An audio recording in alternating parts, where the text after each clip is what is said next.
Assalamualaikum warahmatullahi wabarakatuh.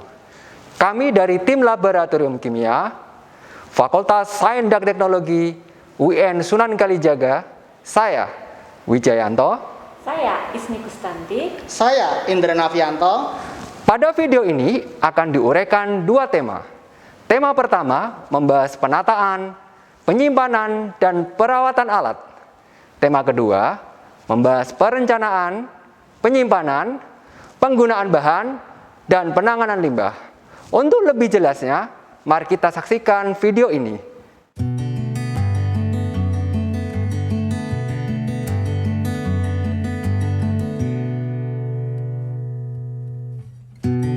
Alat sebelum disimpan di lemari alat dipastikan dalam kondisi bersih.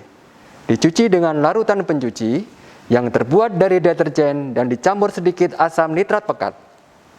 Dibersihkan dengan air keran dan dibilas dengan Aquades.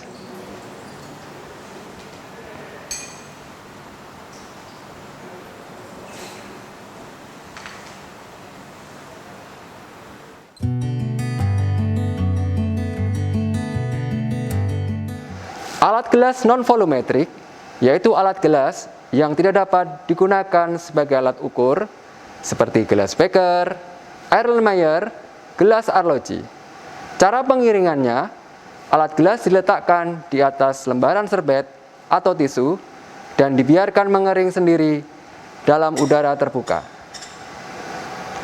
Untuk proses pengeringan yang lebih cepat, alat gelas dapat dimasukkan oven dengan suhu 50–60 derajat Celcius.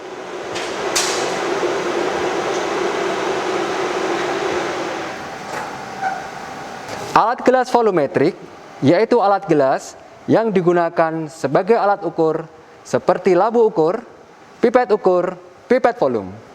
Cara pengeringannya, alat gelas diletakkan dengan posisi terbalik di rak tertentu dan dibiarkan mengering sendiri di udara terbuka. Buret yang akan disimpan dipastikan dalam kondisi bersih. Diolesin sedikit vaselin pada keran buret yang terbuat dari kaca.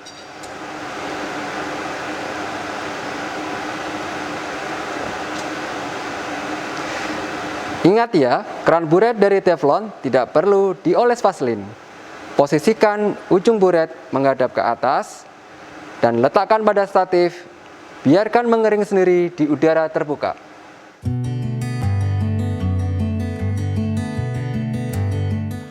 Alat disimpan di dalam lemari tertutup dan diletakkan sesuai dengan label nama yang tertempel di pintu lemari. Alat yang sering digunakan ditempatkan di rak yang mudah dijangkau. Sedangkan alat yang jarang digunakan atau sebagai stok dapat ditempatkan di rak paling atas. Ingat ya, mengambilnya memakai tangga jika posisi kita tidak mampu menjangkaunya.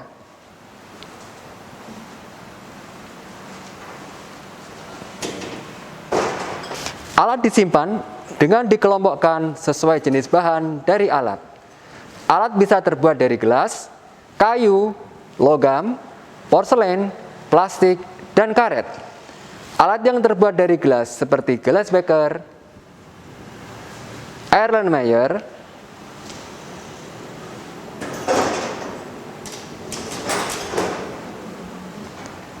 labu ukur, dan gelas ukur ditata rapi sesuai bentuk dan ukurannya.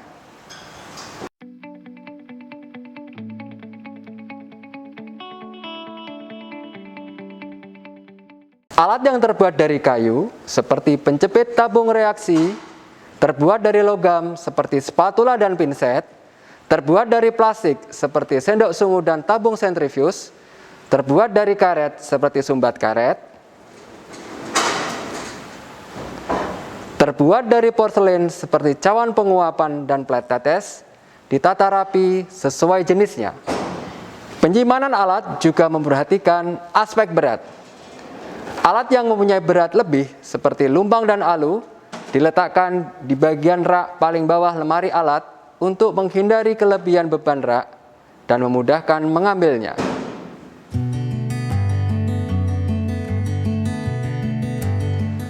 Kebersihan lemari alat perlu dicek secara berkala.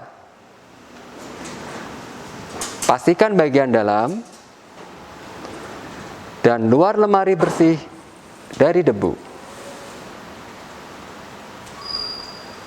Alat yang disimpan di luar lemari alat juga dibersihkan dari debu dan kotoran sebelum digunakan.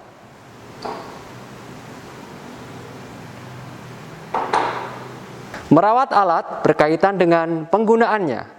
Alat dari gelas, hindari jatuh, terbentur, dan pemanasan yang tinggi pada gelas kualitas rendah. Alat dari kayu, letakkan di tempat yang tidak lembab untuk menghindari serangan rayap.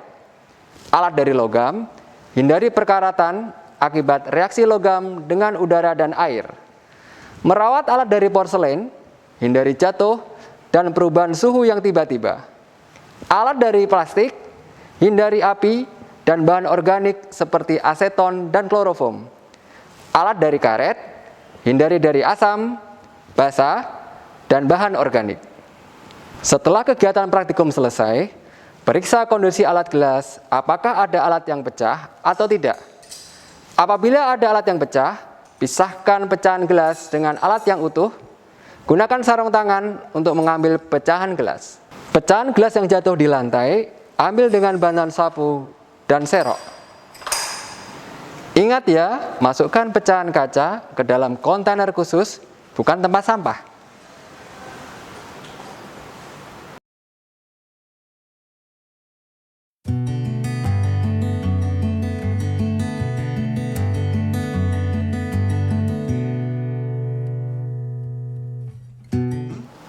Langkah penting dalam manajemen bahan kimia di laboratorium kimia adalah perencanaan pengadaan atau pembelian bahan kimia sesuai kebutuhan.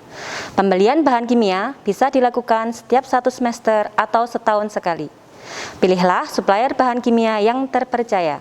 Pada saat supplier mengantar bahan kimia yang sudah kita pesan, perlu kita cek terlebih dahulu.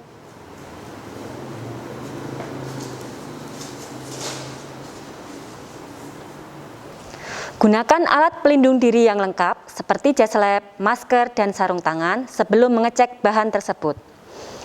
Cek kesesuaian dan nama kode bahan kimia, volume atau berat bahan kimia, MSDS bahan kimia, tanggal kadaluarsa, dan kondisi fisik bahan seperti tutup, label, dan wadah.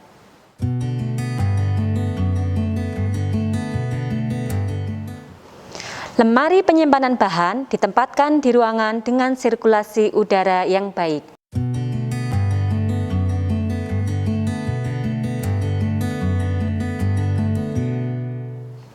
Bahan kimia yang sudah dicek kesesuaian dengan data pemesanan, kita simpan di lemari penyimpanan bahan sesuai sifat fisik dan sifat kimianya.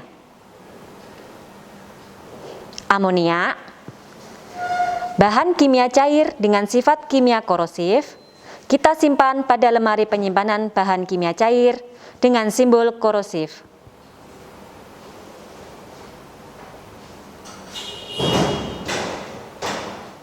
Kalium dikromat, bahan padat dengan sifat kimia beracun, kita simpan pada lemari penyimpanan padat dengan simbol beracun.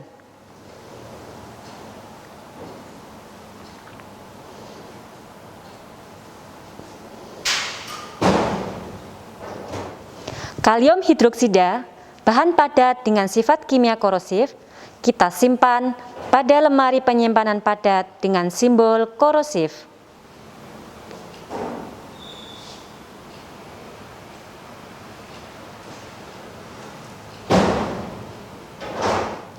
Natrium karbonat, bahan padat dengan sifat kimia iritasi, kita simpan pada lemari penyimpanan padat dengan simbol iritasi.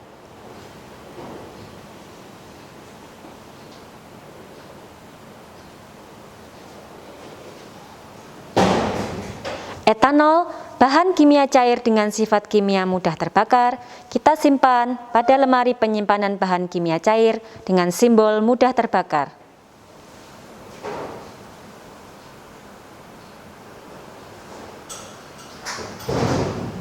Kloroform, bahan kimia cair dengan sifat kimia beracun, Kita simpan pada lemari penyimpanan bahan kimia cair dengan simbol beracun.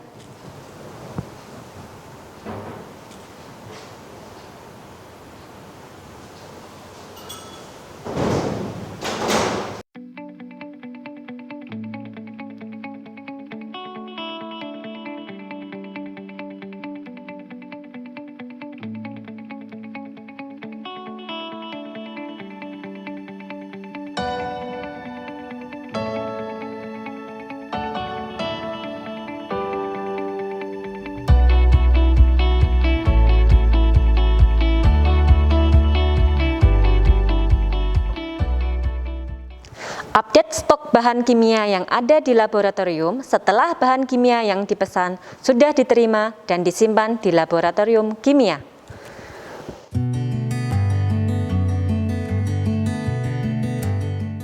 Pengambilan bahan kimia yang sifatnya B3 dilakukan di lemari asam agar kita terhindar dari bahaya yang disebabkan oleh bahan kimia tersebut.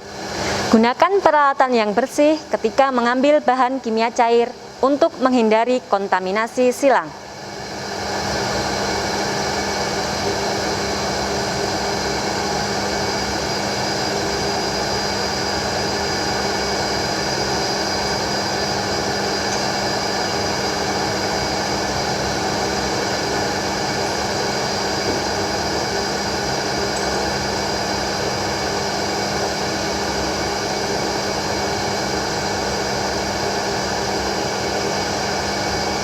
Beri label bahan yang telah dibuat sesuai dengan sifat bahan kimia tersebut.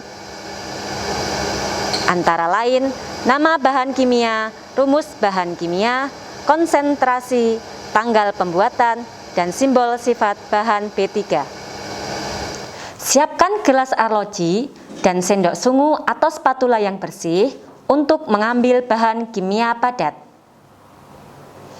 Ambil bahan kimia padatan sesuai keperluan.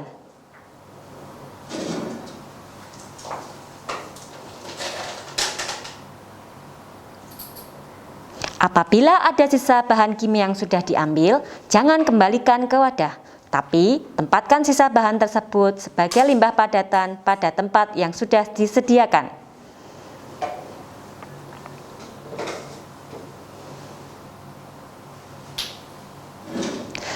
Bersihkan neraca setelah digunakan.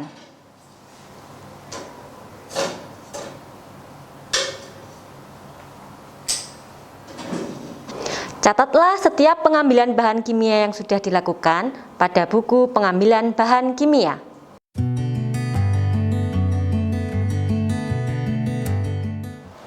Bahan kimia encer sisa praktikum yang sudah tidak digunakan lagi atau sudah kadaluarsa, buanglah pada tempat pembuangan limbah encer yang terhubung IPAL.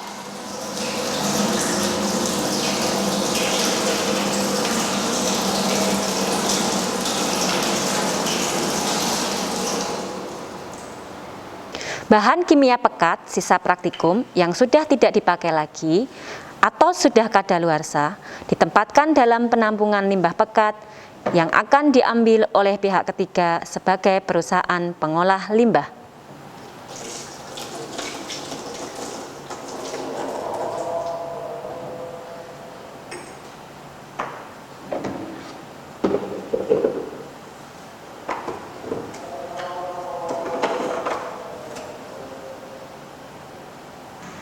Laboratorium tidak terlepas dari keberadaan alat dan bahan.